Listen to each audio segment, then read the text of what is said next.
तो next question क्या है, the gross national product at market price is defined at the market value of all final goods and services produced in an economic plus indirect taxes minus subsidies. बताया गया है कि जब market price पे होगा क्या, जीडीपी ऐसे निकाला गया, GDP at market price, GDP at factor price में इनडायरेक्ट टैक्सेस को हम प्लस करेंगे एंड सब्सिडीज को माइनस करेंगे, राइट। आई होप कि आपको cross national product at market price के अच्छे से क्लियर हो गया, राइट। नेक्स्ट क्वेश्चन क्या है कि arrange the right order the contribution of the sector to the GDP from highest to lowest, right. तो राइट ऑप्शन क्या होगा, पहले टेरिटरी, फिर मैन्युफैक्चरिंग, फिर एग्रीकल्चर। इसमें बोला था क्या, हाईएस्ट टू लो बोला था, तो सबसे हाईएस्ट टेरिटरी, फिर उसके बाद मैन्युफैक्चरिंग, फिर उसके बाद एग्रीकल्चर। इस बात का ध्यान रखना, right. Correct option C. Next question क्या है, rate of growth of an economy is measured in terms of, किस टर्म में मेजर की जाती है, पर कैपिटा इनकम के टर्म में, राइट। नेक्स्ट क्वेश्चन क्या है कि which is the best measure of economic growth of a country. तो यस, जीडीपी अगर ज्यादा होगी तो ग्रोथ अच्छी होगी, जीडीपी अगर कम होगी तो इकोनॉमिक ग्रोथ क्या है, खराब होगी, ठीक। तो जितनी ज्यादा अच्छी जीडीपी होगी उतना ही ज्यादा हमारा इकोनॉमिक ग्रोथ अच्छा माना जाएगा, राइट। तो यहाँ पर करेक्ट ऑप्शन हो जाएगा option number B. Next question क्या है कि total national income divided by total population. क्या बोला गया है कि जो हमारी नेशनल इनकम है उसे हम किससे डिवाइड करेंगे, पॉपुलेशन से, ठीक है, पॉपुलेशन से। तो ये क्या हो जाएगा, ये हमारी पर कैपिटा इनकम हो जाएगी, ठीक। तो फॉर्मूला याद रखिए कि national income divided by total population, right. तो यहाँ पर करेक्ट ऑप्शन आपका डी हो जाएगा। नेक्स्ट क्वेश्चन क्या है, include the value of goods और services more than one time while calculating national income, ठीक। और ये 2 टाइम का मतलब कह रहा है कि मोर देन वन टाइम जब इसे कैलकुलेट की जाती है तो उसे क्या कहते हैं, डबल काउंटिंग कहते हैं, राइट। तो इस बात का ध्यान रखिए, option number B is the right answer. चलिए नेक्स्ट क्वेश्चन की बात करते हैं, which of the following services are included in secondary sector. तो सेकेंडरी सेक्टर में मैन्युफैक्चरिंग ये है जो केवल सेकेंडरी सेक्टर में इंक्लूड किया जाता है, तो यहाँ पर करेक्ट ऑप्शन आपका बी हो जाएगा। नेक्स्ट क्वेश्चन की बात करते हैं, what is the consumption of fix capital called. Option number A, that is capital formation, right. Depreciation, investment, all of the above. तो इसमें क्या बोला गया है कि what is the consumption of fix capital, ठीक।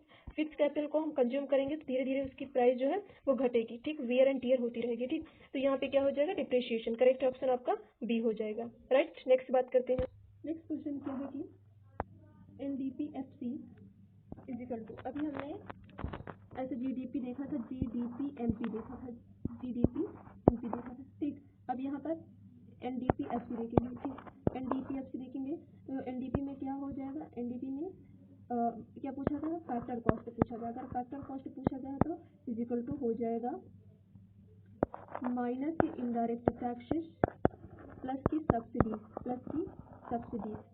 ठीक। ये सब इस फैक्टर कॉस्ट की वजह से हुआ, ठीक। इनडायरेक्ट माइनस और ये सब्सिडीज प्लस, ठीक। अगर यहाँ पर मार्केट प्राइस होता तो चीजें चेंज हो जाती है, प्लस हो जाता और ये माइनस हो जाता। तो इस बात का ध्यान रखिए, यहाँ पर option number B is the right answer, right. Next question क्या है कि विच वन इज टू।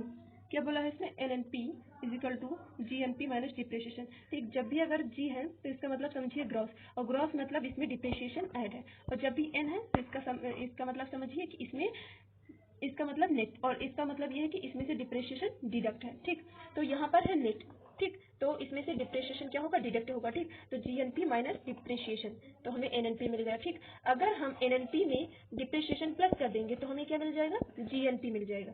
इस बात का ध्यान रखिए, ग्रॉस और नेट का खेल है, राइट। नेक्स्ट क्वेश्चन है, which of the following items are excluded from GNP measurement, ठीक। Purely financial transaction used goods and non-market goods and services, yes, in legal activities and value of leisure। तो यहाँ पर option D हो जाएगा right answer, all of this. ये तीनों ही exclude की जाती है किसी जीएनपी मेजरमेंट से, राइट। तो ऑप्शन डी इसका राइट आंसर हो जाएगा। नेक्स्ट क्वेश्चन की बात करते हैं, autonomous consumption is consumption that क्या है, इसका आंसर क्या है कि ऑटोनोमस कंजम्पशन तो वो कंजम्पशन होती है जो कि मतलब कि इनकम के घट जाने के बाद भी वो मेंटेन एक कांस्टेंट रेट पर होती ही रहती है, राइट। और ऑटोनोमस इन्वेस्टमेंट किसके द्वारा, ऑटोनोमस कंजम्पशन किसके द्वारा किया जाता है, ऑटोनोमस गवर्नमेंट के द्वारा किया जाता है, ठीक। तो इस बात का ध्यान दीजिए। तो क्या हो जाएगा option, independent of level of disposable income, यहाँ पर ऑप्शन सी राइट हो जाएगा। तो ये जो ऑटोनोमस कंजम्पशन होती है वो इंडिपेंडेंस होती है किसके, लेवल ऑफ डिस्पोजेबल इनकम जो है is equal to level of consumption associated with, ठीक।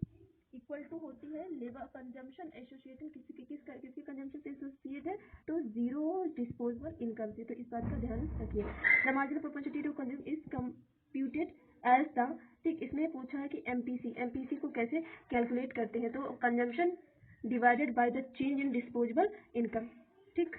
कितनी हमारी कंजम्पशन चेंज हुई और कितनी हमारी इनकम चेंज हुई, मतलब कि इनकम के चेंज होने से, क्या पॉइंट है कि इनकम के चेंज होने से हमारी कंजम्पशन में क्या चेंज आ रहा है, right. That is MPC, right. Next बात करते हैं, the school of thought that the emphasis the natural technology for economies to move towards equilibrium full employment without inflation is known as, उसे हम क्या known as the classical school, उस school को क्या नाम, द क्लासिकल स्कूल को। According to Keynes what is the most important determinant of household spending goods and services, तो most determinant क्या है हाउस होल्ड का, दैट इज डिस्पोजेबल इनकम। तो यहाँ पर करेक्ट ऑप्शन ऑप्शन डी हो जाएगा। और फिर क्या है नेक्स्ट क्वेश्चन की, the consumption function shows the relationship between consumption expenditure and disposable income. ये बात को ध्यान रखिएगा कि जो हमारा जो कंजम्पशन क्या है, कि हमारा जो कंजम्पशन फंक्शन है वो किस किस के बीच में रिलेशन स्टेब्लिश करता है, तो कंजम्पशन एक्सपेंडिचर के बीच और डिस्पोजेबल इनकम के बीच, किसके बीच, कंजम्पशन एक्सपेंडिचर के बीच एंड डिस्पोजेबल इनकम के बीच, consumption expenditure and disposable income के बीच रिलेशनशिप शो करता है कौन सा, कंजम्पशन फंक्शन। इस बात का ध्यान रखिएगा। नेक्स्ट क्वेश्चन है कि general theory of employment interest and money किसने लिखी है, तो यस जेएम केन्स ने लिखा है। Keynes theory of employment is based on the concept of, जिस कॉन्सेप्ट पे aggregate demand and aggregate supply दोनों पर बेस्ड है, तो ऑप्शन सी यहाँ पर राइट हो जाएगा। Investment which undertaken independently of the level of income is known as autonomous investment, right. Next question क्या है, situation where people are engaged in a job they do not have get this job according to their capabilities, efficiency and qualification, it is called under employment। क्या बोला गया है कि वो people जो कि engage है जॉब में but they are don't get this job according to अपने उनकी कैपेबिलिटी और उनकी इफिशियंसी क्वालिफिकेशन के अकॉर्डिंग नहीं है, तो that is under employment. Next question क्या है कि a situation where the worker are willing to work under any condition at any wage rate but they fail to get employment. तो उन्होंने कहा कि किसी भी वेज रेट पे वर्कर काम करना चाहता है बट वो फेल हो रहे हैं किसको, अपने वर्क को पाने में वो क्या फेल हो रहा है, तो ये इन्वेंट्री अनएम्प्लॉयमेंट हो जाएगी, राइट। नेक्स्ट बात करते हैं temporary unemployment which exist during the period of transaction of labour from one occupation to another, one occupation से दैट इज फ्रिक्शनल अनएम्प्लॉयमेंट। तो इस बात का ध्यान रखिए। नेक्स्ट क्वेश्चन क्या है कि अर्थव्यवस्था में मुद्रास्फीति को नियंत्रित करने के लिए प्रभावी तरीका कौन सा है, is an effective method of control inflation in the economy. हमें इकोनॉमी में इन्फ्लेशन को कंट्रोल करना है तो हमें क्या करना है, ठीक। तो इकोनॉमी में क्या चीज की जाए, तो ठीक क्या cash reserve ratio effective method है कंट्रोल करने के लिए, या फिर सिलेक्टिव क्रेडिट कंट्रोल है, या फिर बैंक रेट पॉलिसी है, ठीक है। यहाँ पर क्या ऑप्शन है, नगद आरक्षित अनुपात, क्रेडिट रचनात्मक नियंत्रण और बैंक दर की नीति, इनमें से कोई नहीं। फिर इसमें क्या, cash reserve ratio, selective credit control, bank की पॉलिसी, तो ये सारे ही क्रेडिट कंट्रोल की टेक्निक्स हैं, ठीक। क्रेडिट कंट्रोल की ये सारी ही टेक्निक्स हैं, तो इसका आंसर जो है ये तीनों ही हो सकती हैं, right.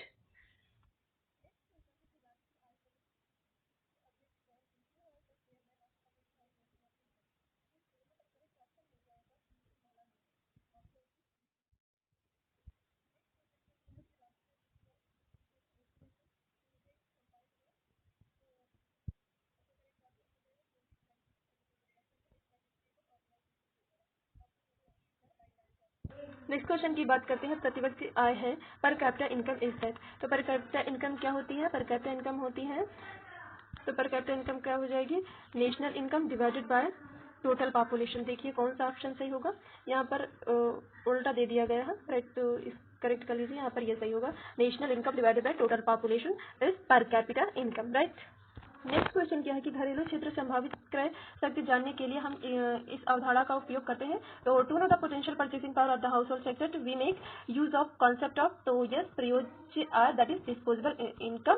Option number A is the right answer. Next question है निम्नलिखित में से कौन सा संगठन भारत में सकल घरेलू उत्पाद, किसकी बात कर रहे हैं, सकल घरेलू उत्पाद की गणना की जाती है। तो क्या बोला है कि which of the following organisation calculate GDP that is gross domestic product in India. तो राष्ट्रीय सांख्यिकी कार्यालय, national statistical office, option A यहाँ पर राइट आंसर हो जाएगा। नेक्स्ट क्वेश्चन क्या है कि हाउ टू पे, क्या बोला गया, हाउ टू पे फॉर मनी पुस्तक किसने लिखी है, हु रोट द पुस्तक हाउ टू पे मनी।